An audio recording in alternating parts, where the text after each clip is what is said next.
everybody? It's Dave here, and it's Wednesday, which means we're gathering around for the NFC North roundup.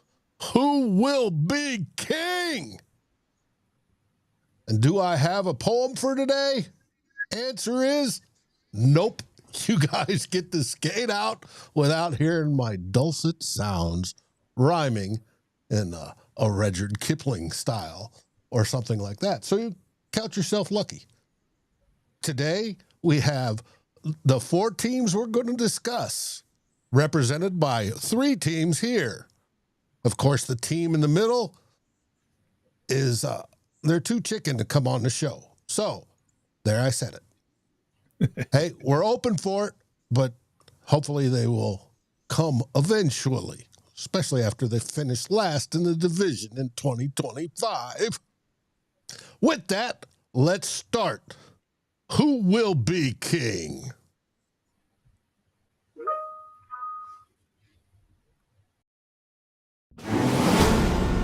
Let the battles begin.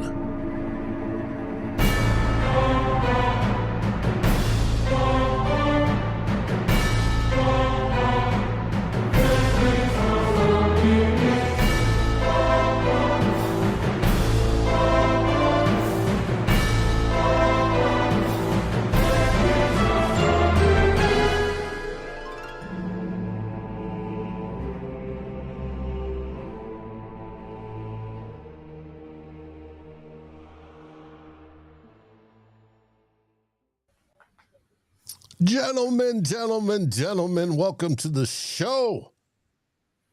For the viewer's pleasure, on the far left, we have Pay from the Frustrated Chicago Sports Fan Network. How you doing, Pay? I'm good, Dave. How you going, man? How's it hanging in Viking land, first and SKOL? Hey, it's going great. But to just let you know, I was listening to Courtney Cronin on 1100 ESPN right before this show. So we'll have some things to talk about on that one. Uh-oh. Ears have been blessed. Yeah. In the middle, we have June and Foster from Bleachers to Speakers, hailing from the Motown City. How are things in Detroit, June? It's a rainy, cold day in Detroit, man. It's been raining all day. It's been cold. I just want to say, man, I took a good look at your logo. That is a fire logo, the Chicago Sports Fan, Frustrated Chicago Sports Fan logo. It's dope. Appreciate the kind words there, Joan. That'll be the last of the day. That's it. Foster, since you're the baseball premier guy on Bleachers to Speakers, is Detroit playing today, or did they get rained out? Detroit is playing right now. They're actually in Seattle, where it rains a lot, but it's actually, the weather's nice there, and it feels like Seattle and Detroit. So yeah, we're hopefully mounting a comeback. It was 3-0, and we just got it down to a 1-run ball game. So to be continued. Rally captain. I wish you guys luck. Twins won their first one. Yes. Very good. They beat the White Sox. After getting slaughtered by the White Sox a couple days prior. Yeah. White Sox going to turn it around. I hope not. I put a lot of money on that under. Ugh. Yeah, they gonna turn around and take what's coming to them. Well, that's enough baseball talk. Whoa, Foster. We're here for some football. Football. Let's get to football. This is a family show, Foster. Relax. Dan hit him in saying they got 5 inches of snow coming in Minnesota. Oh. I know, buddy. I know. I feel you, brother. Man, that is crazy. Not here in Texas. It's 80, but up there, I feel you. Yeah, it's anytime, anywhere in April where it's snowing, I feel for you. Yep. And that could be Michigan. Let's be real. That's going to be Michigan next week. It's supposed to snow next week. I believe it. But we're here to talk about football. And speaking of warm weather, The NFL's owners meeting has taken place down in Florida at the Breakers. And it's 85 and 100% humidity down there all week. And it's been rather nice. But there's been some news that's come out that we wish to talk about. First off, the rule changes. I'm curious on y'all's opinion on some of these rules. June, what do you think of? So what, Pay? Oh, no, my mistake. I was just going to lead it off. There's as far as rule changes, I think this owners meeting, this is the first one of the off season, right? Yes. Next one's in May. As we've come with rules changes, I think this one is more tepid than the ones we've seen in the past. A lot of things got tabled that would have entered up a lot of good discussion, right? Obviously, the tush push. Obviously, 16 vote. Yes. Obviously, the any changes to the playoff seeding format. Those things will come back on the docket in May, as you said. But I think the one rule change that's actually going into effect, well, two of them, right? The chain gang and the kickoff. The kickoff, touchback spot. They're moving it up to 5 more yards to 35 yards. I mean, I don't like it. You all might feel different. That's crazy. Yeah, that's great field position at 35. What incentive do you have to return the ball? No, they're trying to increase the incentive to it. Rather than last year, the kicker is gonna. Yeah, rather than blast it through the end zone and automatically, defense sets up on the 30. It's now the 35. The offense will be 5 yards closer. So it's going to incentivize those kickers to hit it in the landing zone so it can be returned. How did that work out for them last year? Most kickers blasted it through the end zone anyways. 5 more yards. Look, these athletes nowadays, they're all hopped up on sensu beans. They're running, they're living, they're live action figures, right? They're anime characters. They don't have no compunction with just blasting balls through the landing zone. Pause. You're asking them to tamper down their natural, ability. These guys were drinking protein shakes in their bottles. These are kickers, though. The kickers too. Have you seen? Not that the kickers aren't athletic, but these kickers are. These kickers are freaks. I can't. They're hitting 50-yarders like it's nothing. Nothing now. And hitting 60-yarders. They're going. If this doesn't work, they're going to have to move the kicker back. Yeah, have they ever moved the kicker before? Yeah. Okay. That would have been more prudent. Move the kicker back. I mean, you're still kicking from the opposite 20, and you want them to kick you want them to boot the ball 50 yards. Precision, just so you can have a little bit more action in the kickoff return. I don't know. I think that was much ado about nothing. That was the only thing they could decide on, other than putting some old men out of work. I want to welcome Norsefius and, of course, from Pay's gang, Scottish Bear. Bear down. Well, there was a couple more they approved. They approved the replay assistant. Oh, boy. Now, this one I think is crazy. Mm-hmm. All they did was say, hey, if there's a flag, we're going to have somebody in the stadium the whole time that can call in and say, nope, you were wrong, and pull it. Any flag? Any of the reviewable plays. Yes. Oh, okay. So not everyone. No, not just every flag, but just reviewable. So I need a little bit more explanation on that one, Dave. So the reviewable plays that are allowed to go, to the booth and to New York. Now they have another layer of oversight, is what you're saying? Or a more consistent one. They experimented with it a bit last year, but it's somebody in the stadium, yes. That eye in the sky sort of deal, ref. And it deals with intentional grounding, roughing the passer, hits on the runners out of bounds, but only when the flag has already been thrown. It will not stop what happened to Sam Darnold last year against the Rams, where he's, in the end zone and gets his neck twisted around 180 degrees in front of 2 referees. It won't stop that because no flag was thrown.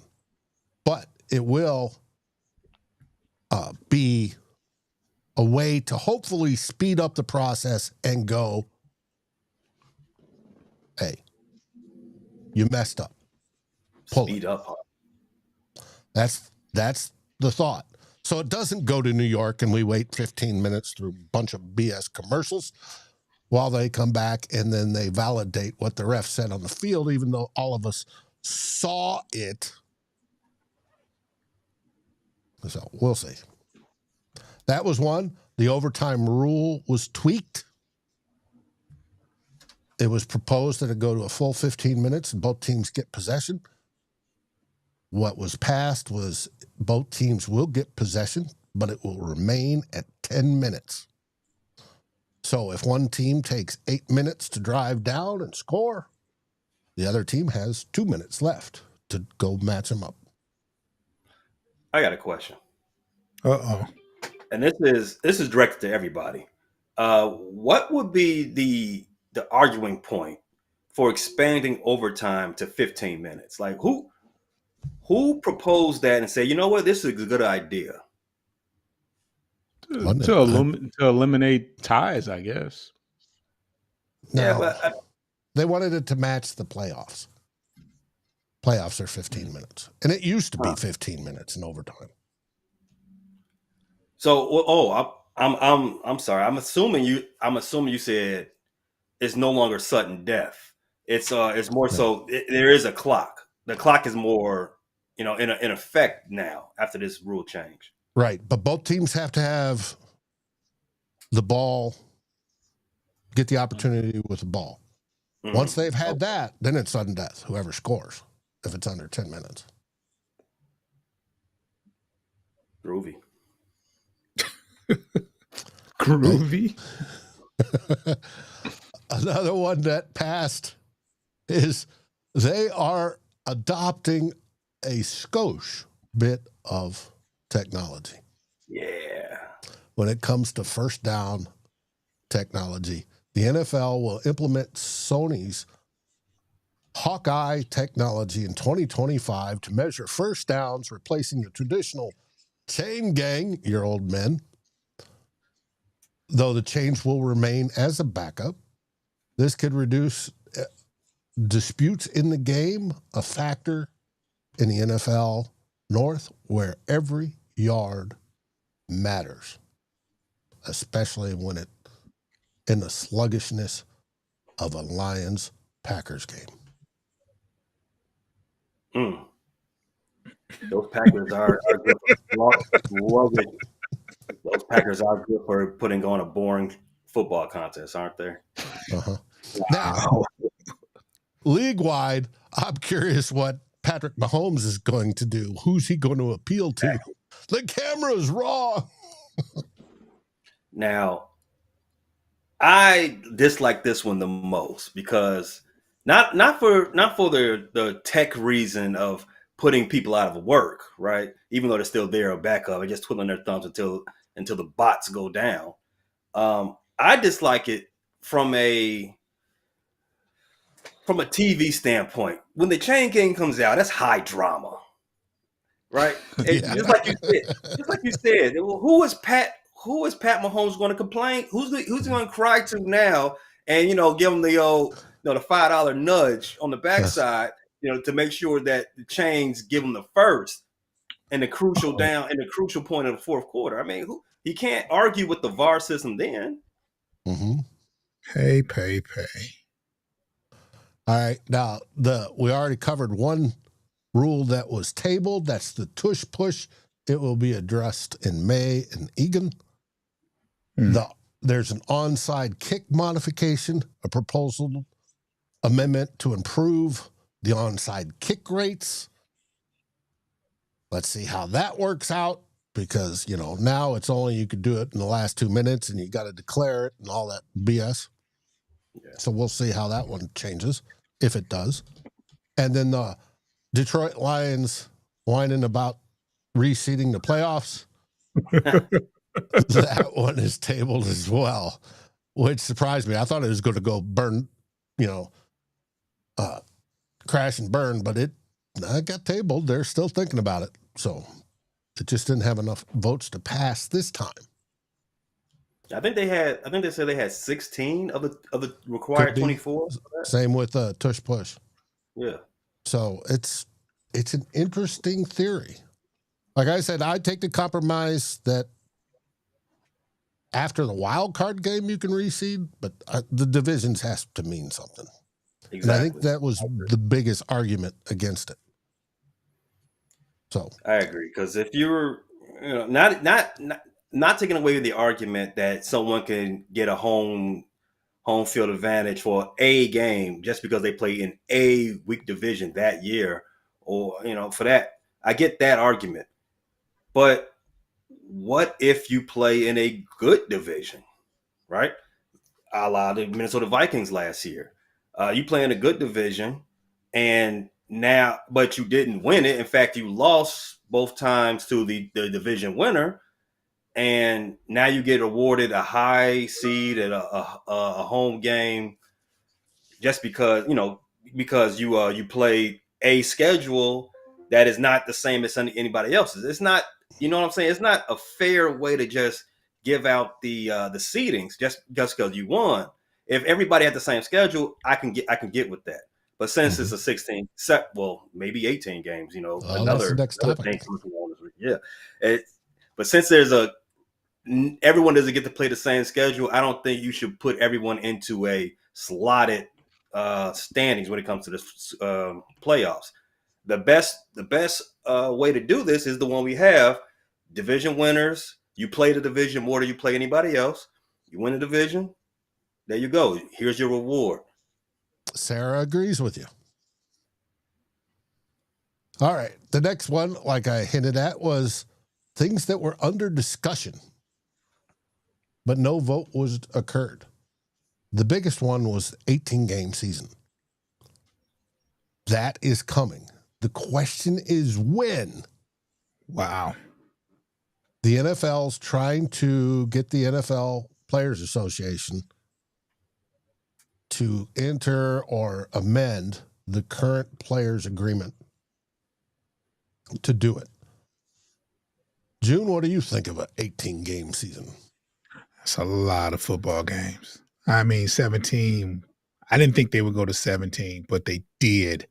I guess they're going to. I assume they're going to eliminate one of the preseason games. Yes, they'll still play the 20 games, right? It was 4 preseason and 16 regular. Then it went to 3 preseason, 17 regular. It'll go to 2 preseason, 18 regular. As a consumer, I'm all for it, but I just wonder, as far as the health of the players, how they feel towards it. Because, like I said, a lot of those preseason games, your main players might play a game of it. If that. So, that, like the Lions their starting offensive unit, none of them took a snap for the preseason. Not a one, not a starter. Offensive line, no one. So, it's going to be. I'm very interested to see how the players in the players union look at this.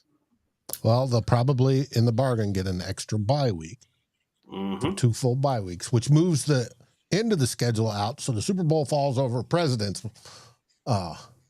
weekend, which would be great. Yes, and the players, I see, hey, more revenue. Yeah, it's a money grab. It's you're going to get more bang for your buck as far as the revenue. You're definitely. I mean, who wants to see? I'd rather see a regular season game than a preseason game, and that's going to put more butts in seats and more people watching on TV. So I get it. And the last thing that was brought up was a Thursday night football flex window. A proposal to shorten the flex notice period was considered but not finalized, impacting the scheduling for high-profile NFC North matchups and the rest of the league. But especially the NFC North on Thursday. It also evens back out the regular season schedule to an even number, so you're going to get the same amount of home and away games, correct? Yeah. Yes. Obviously, Foster's still stuck on the 18-game season one. Yeah, we moved past that, Foster. For the people I didn't get to get in on that one. The views by B. Foster are by strictly the views of B. Foster, have no association with Bleachers, the speakers whatsoever. See him go off course. This is strictly B. Foster. That's right. But the problem with this rule is you may be scheduled to play Sunday at noon and suddenly, bam, you're now playing Thursday night with very little notice. I think both of the last two rules discussions, Dave, the 18-gamer and this Thursday flex, they don't go in the best. They're not the best consideration for labor, right? But obviously, labor is their hands tied. The players, they're going to eventually they're going to get the short end of the stick. Obviously, with Thursday and with the 18 games, they know it's coming. They've been floating 18 games for more than 10 years. It's only a matter of when, right? And we're the closest that we're ever going to get to it. 14 games. They were playing 14 games not that long ago. And it's just ever so much. Once the money started becoming a real thing in the NFL, it's no stopping that train. Foster, when I was a kid, they played 12. Yeah. Wait, when was it 14, though? Seriously. That wasn't in the 90s. Last season they played 14 was 1978. Oh, that was it. Shut up. You said it wasn't that long ago. That was 40 years ago. Stop by your head, Foster. just leave it alone. Well, that was the rules portion of the show. And for those that are watching, we're going to be right back. For those that are listening, you're going to hear a little bit from our sponsors. And our sponsors, we like when you listen because we get a wee little bit of revenue from that. And it keeps me and my whiskey and Foster and his high dollar beer and Pay and his Hennessy. All OnlyFans. Yeah. So we'll be right back.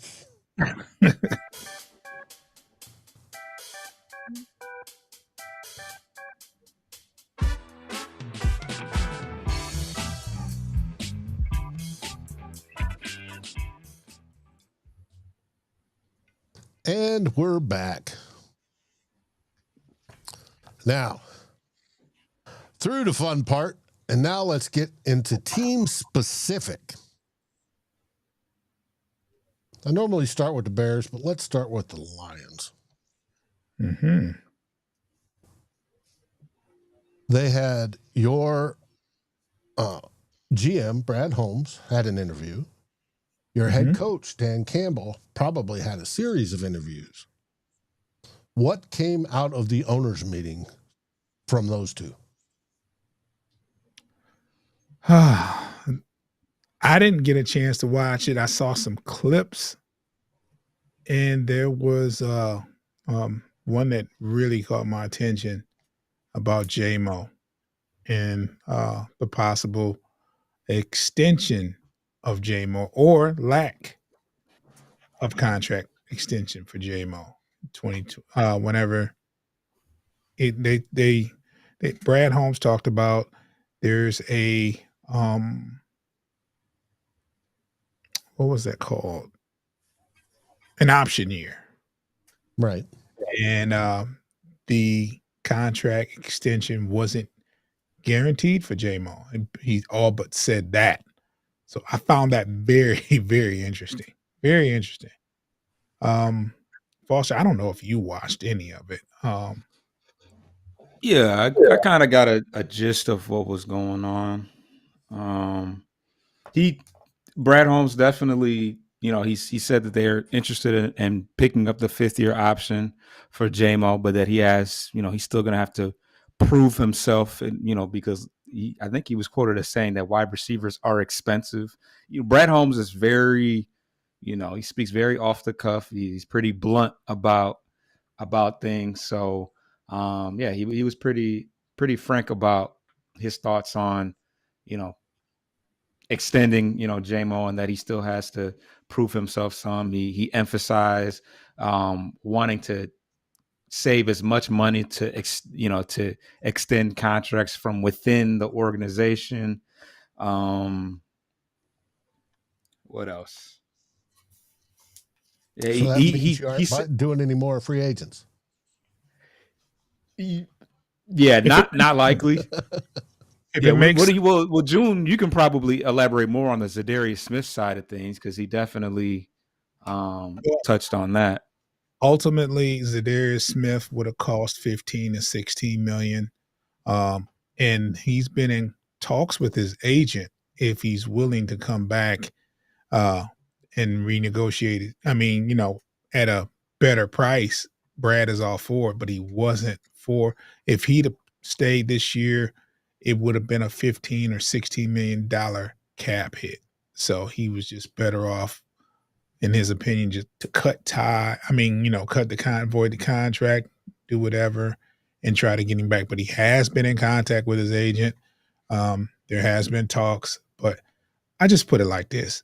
If we could get Brad Holmes to do our personal grocery shopping, we would save a lot of money, because his free agent spending is, oh man, he's tighter than panties on a man.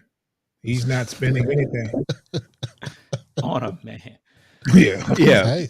Yeah, he said, but he did say that he was pleased with what he was able to accomplish. As far as he said that they accomplished more than he thought they would be able to, especially with the cornerback market being so high, and the entry level for top end cornerbacks was $16 million. So given that, I think he said that he feels like they've made out pretty good. He was also really pleased with being able to get back Levi Onwuzurike on a reasonable deal.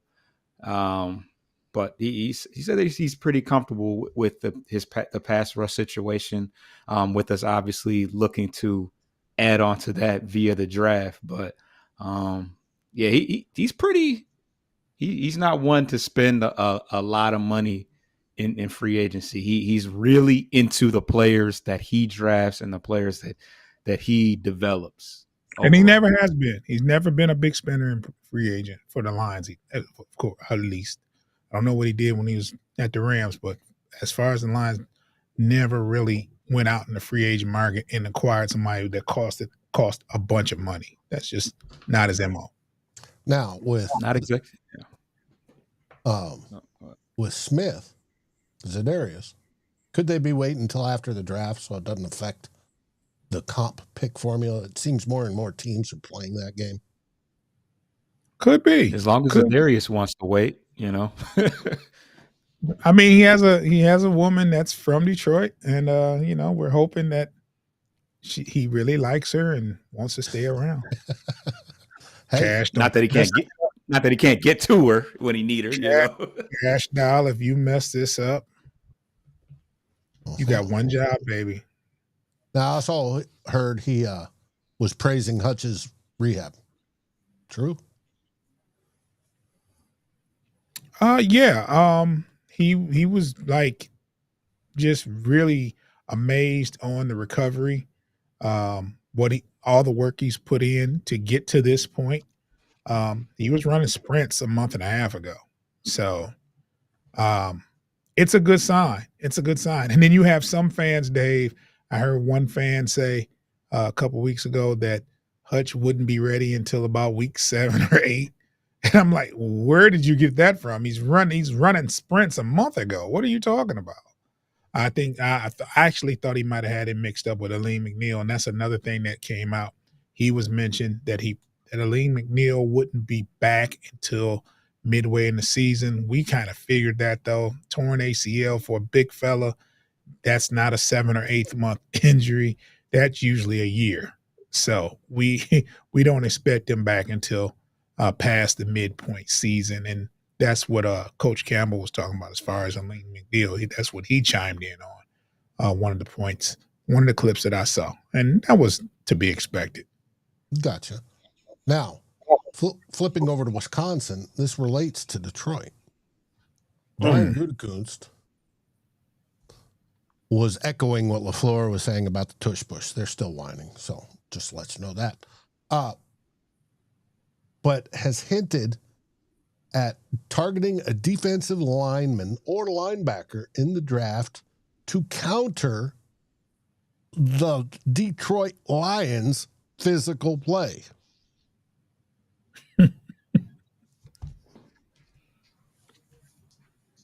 You hear that, Pay? Sounds like Green Bay's calling us soft. The Packers got some nerve, Dave. They think that they can get up on a podium and basically say that we're going to make moves to counter, as you said, what they got going on in Detroit, and basically disrespecting you. I already know how they feel about the Bears, because the Bears own them, because they ain't beat the Bears all year, and it's been a long time since they beat the Bears. So I already know where the hard feelings come from. But they got some nerve, like I said. Packers aren't tough. Packers are not tough. They've won a half of game in the division last year. You need to slow your roll, Cheese Whiz, Cheez-Its from Wisconsin. I don't want to hear it. I don't want to hear it. Win a game. I know. Win a game on some merit before you start, throwing shade. Now, but staying in Chicago, what about Ryan Poles? What did he say? Ryan Poles, his interview at the owners' meeting wasn't as illuminating as what his boss had to say. Basically, it was a full-on thing that what we've been doing ever since we hired Ben Johnson. That's pretty much what this press conference from Ryan Poles and Kevin Warren, but for the most part, it's just the more of the same, the throating of Ben Johnson, the glazing of how smart he is, how passionate he is, how much he Big Foster, how much he relates to the players, how much of he's a brilliant football mind. Okay, this was cool last month, and it was great in February. I got it. I agree. Cool, but after April 1st, after April Fool's Day, let's find something else. We gotta do something else. All right, no more. Let's leave Ben Johnson's alone. Okay. You caught that, huh? That was good. Speaking of Kevin Warren, his press conference came in two parts. Obviously, the glazing of BJ. Glazed. And the proper term fellatio, but yeah, okay. The proper on air fellatio, yes. Go there. But also Arlington Heights, Dave. Aha! I was going to get to that. Yeah, as a sad Bears fan, it's become more and more like a reality that the Bears are going to leave Chicago. They are going to Arlington Heights. They just cannot figure out a way to get a stadium deal along Lake Michigan and stay within the city limits where they've been for over 100 years. 106. 106 years, Dave. They've played at Soldier Field for going on 100. About 80 years. They've been at Soldier Field for about 80 years.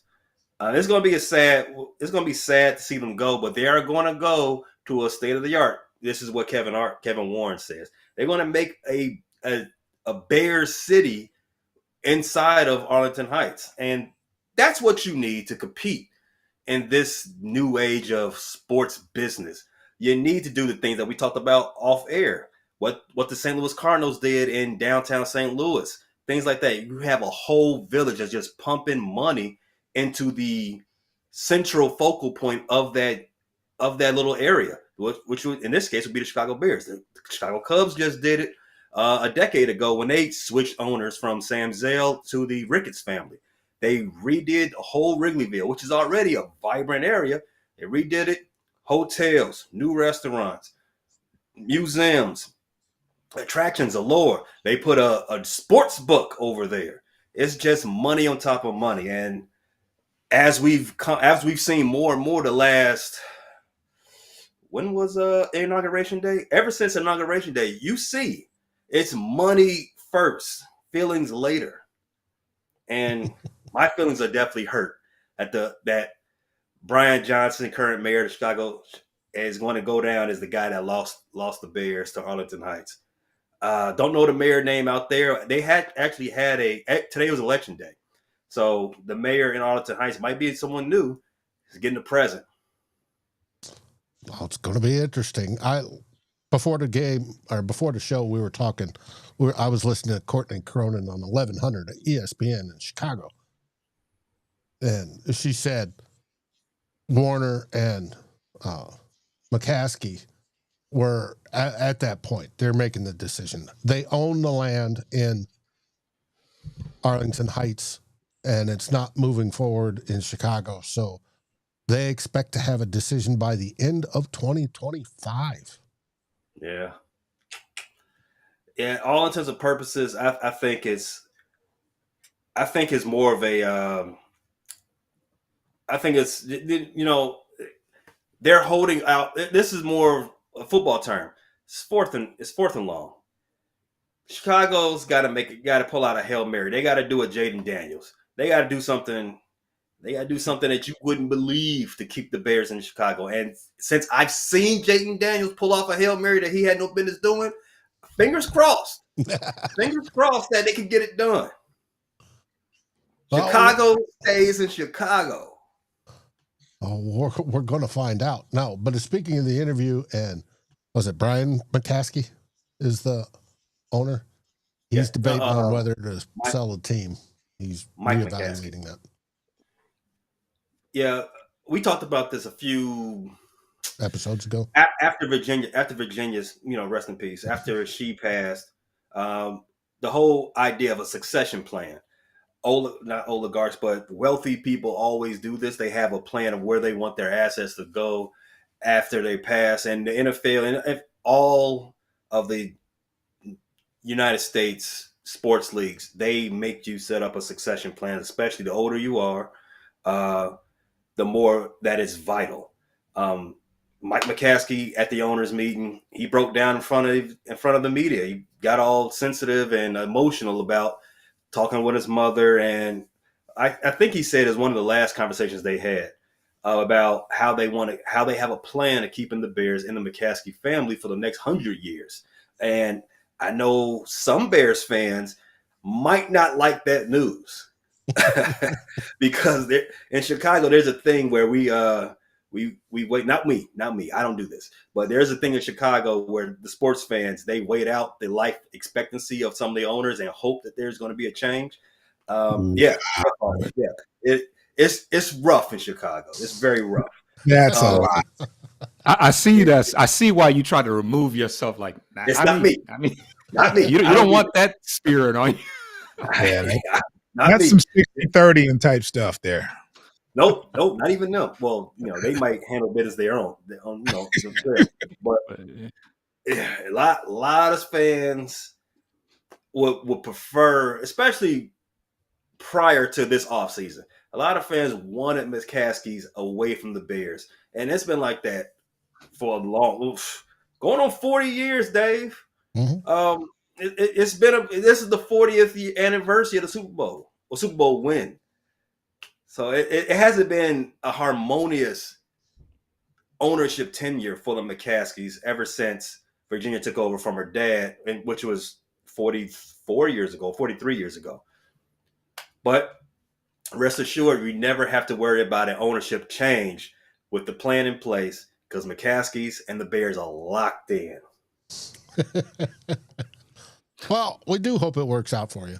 And you do develop a Bears city. It started in Egan. The Wilfs built around our practice facility, which was Northwest Airlines, their old headquarters. Mhm. Built the practice facility, built the museum, built hotels, which now host once a year the owners' meetings, built condos and all sorts of other stuff. And it's a wonderful environment. And I hope you guys have a wonderful environment. And it attracts good players and improves the culture, and you guys can actually win one Bear down. here in the next 40 years. Now, I don't want to wait for any more. Bear down. That was interesting that you said that, Dave. Foster, you travel a lot. Do you remember Northwest Airlines? The name. I don't know if I ever flew. Wow. Let me Maybe as a young jit. Maybe as a young Foster, I got That's Detroit. Foster, I got this. Foster is a devout Spirit airline passenger. I haven't been a traveler that long. Not for my Northwest personal. Airlines they got gobbled up and by Delta, I think. Yeah, Delta took them over and Wow. not even 20 years ago, Dave. Wasn't even that long. Yeah, but they were headquartered out of Minneapolis, and they had a major hub at Detroit. Mm-hmm. Yeah. Mm-hmm. Last time I flew to Detroit was on Northwest Airlines. It was a good airline. I enjoyed flying on them. Good service, good people. Now, the last final GM is mine, Kwesi Adofo-Mensah. He talked briefly. He was asked about his extension, and he's basically, I'm not thinking about it. I'm at the busiest time of the year. Later, Mark Wilf, one of our owners, said, yes, we plan on getting it done. We want it done. It's just Kwesi's busy, basically, which is fine. But there was one name he mentioned that they're possibly looking at in the draft. And I don't know if it's to be a feint or if he actually is. And that's Donovan Jackson of Ohio State. What do you think of Donovan Jackson? June, you're a Buckeyes fan. He lost to Michigan 4 times in a row, but 3 times in a row. So I'm okay with him. He good in your book. He's good in my book. He's not Maurice Clarett. I'm just curious. Yeah. Now, but the bigger news comes from the coaches. And your coach, Dan Campbell, in particular, said something interesting. And it was about being aggressive. Hunger, to be exact. He wants his team to be hungry. Is he seeing something that they're going to get lax now that they were good for a few years and they're just going to rest on their laurels? Maybe either that or Brad Holmes is not paying for a caterer to save money. You know how Brad does with the wallet. He's cheap on the outside. He keeps he makes sure the inside is good. Hey, yo. I didn't know how else to say it, but yeah, you all just signed your biggest free agent deal under his tenure. What was it, last week or the week before last? Who was it again? DJ Reed. My DJ. Yeah, DJ. Right, DJ Reed, and that was 16 a year. 13. It pained him to spend it. He said, the foot in the door number was 16. So yeah, but for a top flight corner, top 10. Top quarter, whatever. Yeah, he's not by far. He's not He's better than good, He may not be elite, but he's better than good. Agreed. Right. Interesting. But you all still spend money, though. I mean, Penei Sewell. That's what I'm saying. Yeah. There's a difference, though. Those are draft picks that he drafted, and he wants to make sure they stay. So here he's maxing those out. He's not going out into the free agent market and paying top dollars, but he'll pay other people's toys. Yeah, he'll pay to retain you now. I like homegrown too. Yeah, it's all good it's money. Not necessarily all like he paid money for golf. You're like, this is your quarterback. This is who you're going to keep. He gave him an extension and a pay, but Amon-Ra St. Brown is one that he drafted that he definitely has paid. Hutch will be probably the next one.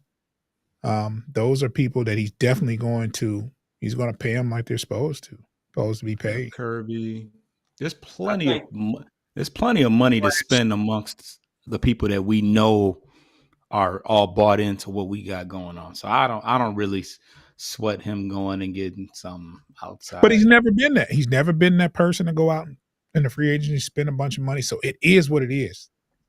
Is it possible that what Dan Campbell, Man Campbell, as he's known in Miami, is it possible that he's being Brad Holmes' mouthpiece here, where he's saying that players need to stay hungry and not well fed, as in well paid? Shout out to Hutch. Is he saying that maybe you need to earn some of this money now because I want to see that hunger? I think the latter of what you said is to stay hungry so you can earn that bigger payday more than anything. I think that's the message, is to stay hungry, play like you mean it, play like you want it, and you'll get rewarded. That's what I got from it. Interesting. You heard that, Hutch? You got to earn that. Stay healthy. Mm-hmm. I think Hutch has earned it. I think Hutch has been healthy. He had one injury. I mean, before that, he was playing very, very well. So I think he's earned it, especially after this season. This next season comes up and he does what he does. You can't tab him as a person that stays hurt or didn't earn it. You got to pay him. Okay. It's obviously to deal with motivation of the team. Yeah. He's disappointed you guys got knocked out after one game in the playoffs. Yeah, stay hungry. And he's trying to motivate the team, which any good coach should do, I would think. Mm-hmm. But interesting. Now, he also, speaking of a fellatio given by the Bears, he was giving it to his new defensive coordinator, Kevin Shepard. Tell us about that. He believes in Calvin. Calvin was basically the defensive coordinator point 2 or whatever it is. He worked very closely next to Aaron Glenn. I think everyone was prepared for Aaron Glenn to be gone, and he basically was the understudy. And Shepard took it upon himself to make sure he learned the ins and outs of what it takes to be a coordinator, worked closely with Aaron Glenn, and did everything that was asked from of him from a positional coach standpoint, and just basically being more vocal and just asserting his role. So he got a lot of praise from Dan Campbell. So we'll see how it goes. We know how it is with these promotions and this, that, and other. It's not guaranteed success. It takes a lot of work. It's a big difference from being a position coach to a defensive coordinator where you have to call the game defensively. Big difference. So we'll see. Maybe Dan has seen something early. Maybe Dan knows he can do what he has to do, but he's been a very, very vocal coach in years past, where he's coached up linebackers and he's done a good job with what he's had. We haven't had any elite linebackers, but he's done a phenomenal job with what we've had. And you guys used to have very good linebackers, if I remember correctly. I mean, Back in the day. you go back to Steven Tulloch, you go back to Chris Spielman. I mean, those are some linebackers They were good. I mean, they're not as notorious as the Bears, but no, Bears is Mr. linebacker. Briggs, Urlacher. Oh my God. The Bears were linebacker. Like they had some linebackers. Butkus. We can go that far back. We can Wilbur Marshall. Singletary? Singletary. yeah, Big guys. Yeah. All Big Butkus. names of guys who've flown on Northwest Airlines, by the way. Thanks a lot. We've had a few too. So yeah, I mean, if you want to, the Bears have had ever so often that one special linebacker, generational linebacker. They seem to get them. well, what I like is it seems that that special linebacker's coming back into style. You know, it was the big gap eating, running back eating guy. Yeah. I think Brian Urlacher that just, plowed forward. I was an Urlacher fan. Yeah. Big time. And he was very, very good. And now they've moved to the more coverage style. Well, I think they're getting back to a more hybrid that are doing both. And I think that's a good thing for football. Yeah. You're going to need it with these athletic quarterbacks. Yeah. Mm-hmm. You're going to need them. You're going to need that linebacker that can run sideline, that can do a lot of everything. Stop and run side to side, sideline to sideline, spy and cover. So now, to the Bears, Ben Johnson debuted as the head coach of the Chicago Bears for the first time at the NFL's owners meeting. How did those interviews go? More of the same. Very upbeat. He displayed his, what a lot of people say, very, I don't want to say over the top, but his very personable personality. That's what as they're doing in Chicago. It's not just the upper management. The media is doing it as well. It's a lot of, it's very full throated.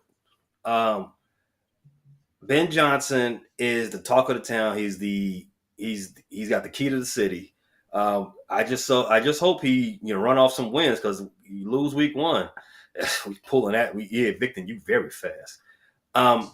He talked a lot about building a winner, building a sustained winner. Him and Ryan Poles, as a matter of fact, and what needs to be done from this point on, after free agency, going into camps, OTAs, and the draft, and how do we continue keeping that good mojo going. What I hope to see personally is a strong first night of the draft. I will hope not. I've seen a lot of mocks lately. The Bears getting a offensive weapon, the Bears getting a playmaker on offense. I will hope the Bears do not do anything like that. I will hope the Bears continue building up those fat boys, continue building up the trenches, because there is some very special players that put their hands in the dirt. I will hope that they continue going that route. And the reason why is not because I'm shell-shocked about what happened last year.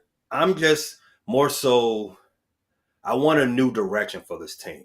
I want a direction for this team, and I'm hoping I'm getting that from Ben Johnson, as he is a new voice, a new, fresher voice. Nothing have we ever seen from McCaskey in his ownership days. Somebody who's actually very much an alpha when he walks into that room.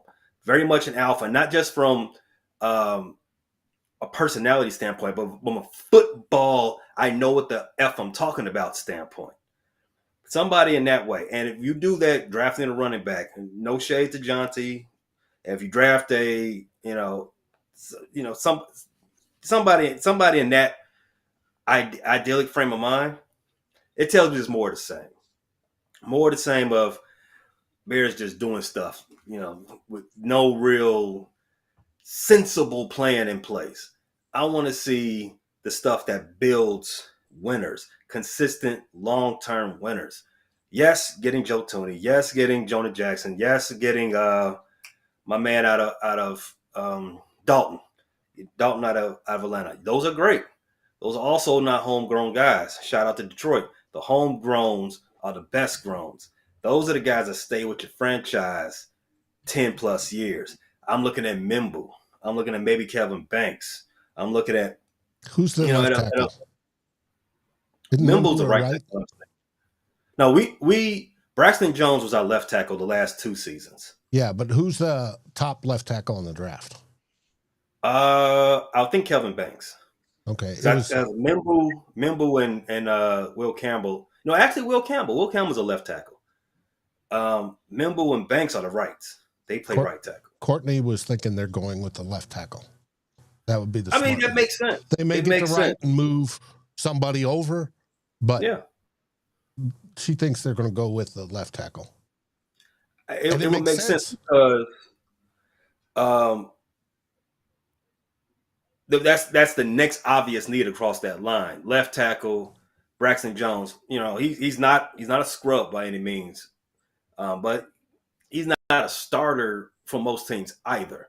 He's functional, but he's we can upgrade. Mm-hmm. Right, we can upgrade. I would prefer him be a depth piece. I would prefer a younger, better, more pedigreed player over there watching Caleb's backside. Darnell Wright's another one. We did just draft him, so he's got a little bit more leash. But Mimbu, again, he's at the top of my wish list. Maybe an offer comes and some team that wears black and gold wants to trade up to 10 so they can draft Jackson Dart. And we can strip them of 5 future picks. I wouldn't be mad at that either. That would be my second thing on the wish list. But yeah, to all in all, what I heard out of Ben Johnson is that more so of that rah-rah, more so of this stuff that we got comfortable hearing out of Detroit the last few years. More of the optimism, more of the we gonna get it done because we believe it, we gonna work harder and we gonna fight. And I just love that for us. Go Bears.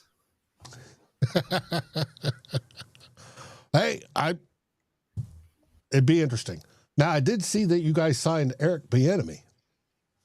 Yes, we picked the Bears hired him. Hired, yes. Not recently. It was more so a month or was it? Not too much after they filled out most of the. I think he was the last coach hired. So this is sometime in February. But Eric Bieniemy, yes, the former offensive coordinator for the Kansas City Chiefs, he is now the Bears running backs coach. A little bit of a fall of grace because nothing he's saying to those men in that room is what I want to be delivered to anybody in that building. I think whoever his assistant is, why don't you go ahead and deliver that game plan to the running backs? Eric, we need Eric B. We need you down here in the quarterback room. Whatever secret sauce you gave to Pat, we need that right here. Well, he had Peterson playing extremely well. He was our running backs coach when Eddie and Peterson was here. And so that he does have some lineage tutelage he can give out to running backs. Peterson is a former MVP, right? Yep. Bear down. Last running back to win it. Yes. Yeah. Last ever. I don't think it's ever going to happen again. But yeah, if that's the case, yeah. You know what? You might have just changed my mind. Maybe we can draft a running back day one, Dave. No, I agree with you. You got to build the lines, got to build the trenches. But T-Bass has a question for us. Give me 2 teams in the NFC outside of our division that you worry about the most. 2 teams, Green Bay and the Redskins. Outside of our division. I'm not Green Bay. I'm in our division. Philly and the Redskins. I'm sorry. The Commanders. They're Redskins to me. They always be the Redskins. Commanders, Eagles. Okay. For me, I I think one team has always got to be mentioned. As long as they have Pat Mahomes, you gotta put them on that list because, as we've said, NFC. It's in our NFC. conference. I'm sorry. Okay, yeah, defending champs. They seem to do everything right in Philadelphia. They just know the type of player they want, and they go get them. And the next thing you know, they're just dominating everybody. So yeah, the Philadelphia Eagles. They're obviously a team that you're going to be reckoned with.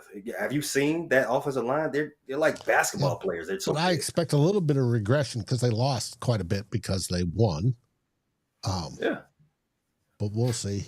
T-Bass says the Eagles and the Rams for him. Yeah, I can get with the Rams too. The Rams, they have a culture there that is going to be good for a long time until McVay finally leaves, maybe. That he's been hinting at for the last couple of years. And no, not McVay. Who's the San Francisco coach? His dad used to coach Shanahan. Yeah, Shanahan. No, maybe it was McVay. Showed him when he started and showed him now. And now he's got bags under his eyes and he's got gray beard and gray hair and he just looks like he's aged 30 years. Shanahan? Not Shanahan, but McVay. McVay has aged a little bit. Yeah. So he was like 25 when he got the job. I know, and now he's what, near 40, something like that, probably. Now, Matt LaFleur, our favorite coach that we love to pick on, he had a few things to say, but were they interesting? I mean, he's talking up about how he loves that Sean Mannion is his new quarterback's coach. Sean Mannion was our backup for a while. Sean Mannion is an excellent clipboard holder and backed up Kirk Cousins. But, hey, it's just more fluff out of Green Bay for the best, best of it. He did brush off the Bears coach Ben Johnson's jab saying, I'm sure he's playing to the fans a little bit, and it was what it is. I'm going to not lose too much sleep over that. Did Ben Johnson say something about beating the Packers? I I think he did. And Northfield reminds me that our head coach, Kevin O'Connell's hair is thinning. Yes, it's noticeably thinning and rolling backwards. But that comes with age. And speaking of Kevin O'Connell, he's had a series of interviews that were very enlightening. Talked about what he's going to do this year. But the most enlightening was they discussed Aaron Rodgers and how, one, J.J. McCarthy is doing everything he's expected to do and beating it, and is in there every day working out. He's throwing. Everything's fantastic.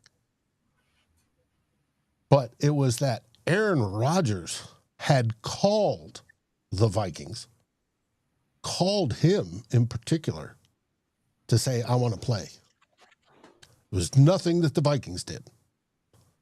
It was all Aaron Rodgers initiated. Why? It's something weird with this guy. He's just going to lean into the Brett Favre thing just all the way, huh? That's just what he's doing. Yeah, and that's what I think. But he's basically shut him down and said, nope. Unless there's the disaster, that's not going to happen. We're going with J.J. McCarthy. Everybody's happy with J.J. McCarthy. They can't wait to see him out on the playing field. He said he sort of redshirted, and he did absolutely everything he was asked of and more. The only thing he didn't do was throw last year because of his meniscus. So, and he can't wait for him to start out this year, and that it's going to be a good season, basically. He gave an update on TJ Hawkinson, said he's ready to go. Everybody's ready to go. The only one that there's a question about is the kid we just drafted or just signed out of Arizona, the short little wide receiver, diminutive wide receiver. He had a knee injury or something he's recovering from. But everybody else is ready to go for OTAs, which is slick. Gotta love that. But that week that Aaron Rodgers hates the most, practice. Practice.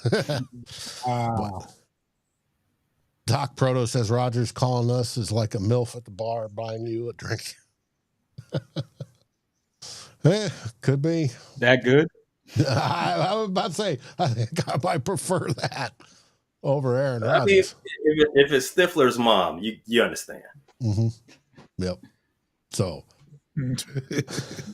Never seen that movie, have you, Foster? It's all right. Come on. Now, see, this is getting. Well, speaking of backup quarterbacks and moms, Wilson is available from what I gather. Oh.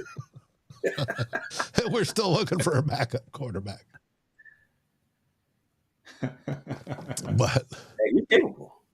Mm-hmm. Somebody put on KOC's recovery list. So I think we covered it. Any last words there, June? No, not really. I think this gets us a week closer to the draft, what we all been waiting for. It's going to be a very interesting draft. I think so. It's a lot of talent in this draft, so looking forward to it. Foster, what's the score of the baseball game?